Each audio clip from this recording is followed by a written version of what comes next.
আসসালামু আলাইকুম, welcome to টুকি টাকি চ্যানেলে আপনাদের সবাইকে 16ই ডিসেম্বরের শুভেচ্ছা।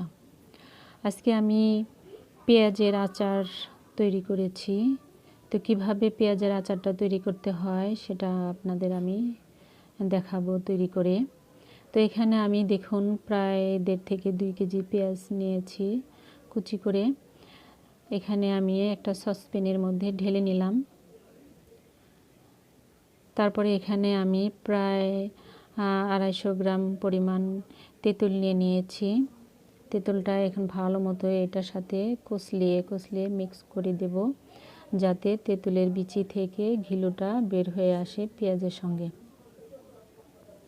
এভাবে দেখুন ভালো মতো দিতে হবে। তো এখানে আমি এটা রোদ্রে দেব। তো রোদ থেকে আমি নিয়ে এসেছি, দেখুন এভাবে হয়ে এসেছে বিচিটা। এভাবে উপর থেকে এই পর্দাটা তুলে নিতে হবে।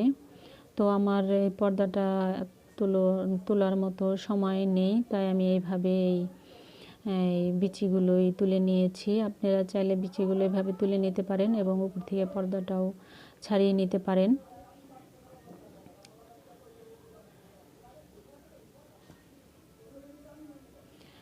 তো এই যে আমি এখন কড়াইয়ের ভিতরে তেল দিয়ে দেব।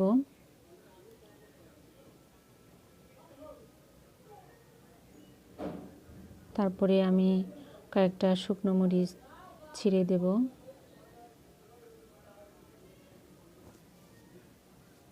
তো দুটো মরিচ আমি তুলে নিচ্ছি। মরিচ দুটো পরবর্তীতে আমি ফাঁকি করে দিয়ে দেব।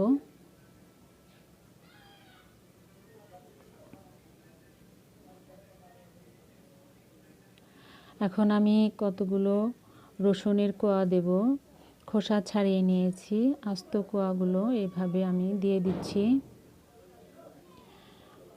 তা আমি তেলের ভিতরে রসুনটা বেশি সময়ে ভাজবো না, একটা বলক আসা অবধি এতটুকু পরিমাণে রাখবো।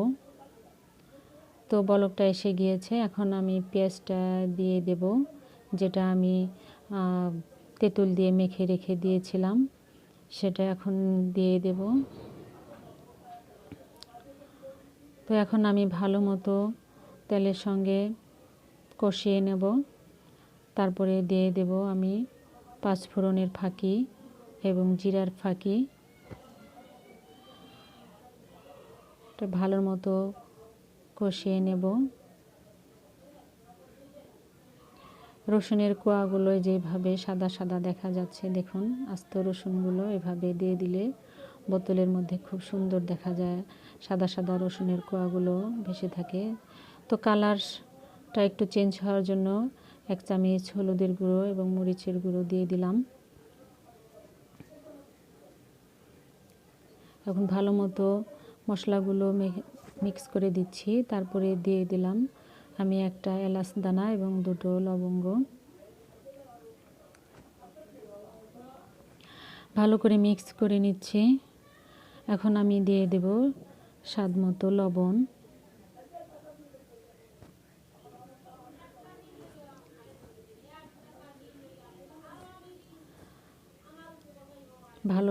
ভালো মতো কষিয়ে নেব।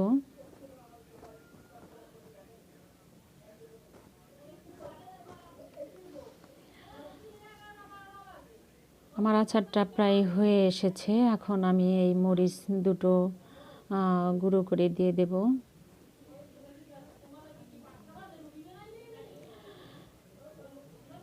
তো আমি এখন মরিচের গুঁড়োগুলো দিয়ে দিচ্ছি। তো এখন এই ফাঁকিগুলো ভালো মতো মিক্স করে দেব। আমার আচারটা হয়ে এসেছে, আমি নামিয়ে নিচ্ছি। তো 2-3 ঘন্টা আর কি আচারটা ঠান্ডা হওয়া পর্যন্ত। ঠান্ডা আচার ভরলে আচারটা নষ্ট হয়ে যাওয়ার সম্ভাবনা থাকে, তাই আচারটা ঠান্ডা করে তারপরে আমি বয়ামে তুলে নিচ্ছি। এই আচারটা দেশি পেঁয়াজ হলে পেঁয়াজগুলো মানে অনেক সুন্দর দেখা যায়, মানে ছাড়া ছাড়া, গাটা ছাড়া ছাড়া থাকে, খুব ভালো লাগে ওই আচারটা খেতে, খুব বেশি ভালো লাগে ওটা।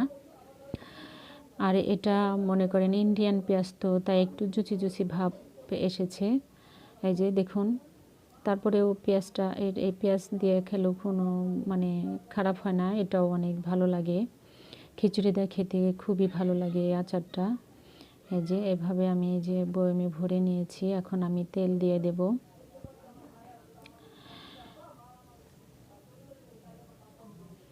যে তেল দিয়ে দিচ্ছি, এই তেলটা আমি দেশে মানিকগঞ্জ বেড়াতে গিয়েছিলাম, তখন 2 কেজি তেল নিয়ে এসেছিলাম। ঘাইনে ভাঙানো তেল একদম, আমি মানে মেন যেখানে তেলটা ভাঙানো হয় সরিষার তেল, ওই ঘাইনের থেকে আমি মানে একদম খাঁটি তেলটা নিয়ে এসেছি এই আচার দেওয়ার জন্য।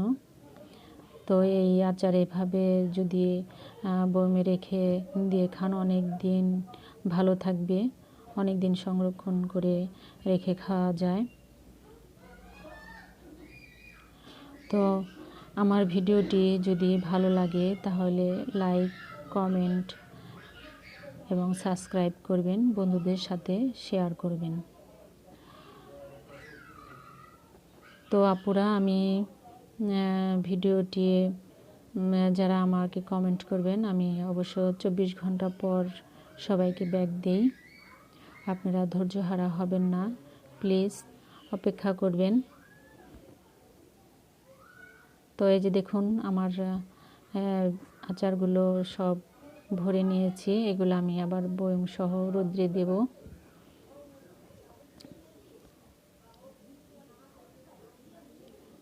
এই দেখুন, অনেক সুন্দর দেখা যাচ্ছে বয়মের ভিতরে আচারগুলো। আল্লাহ হাফেজ।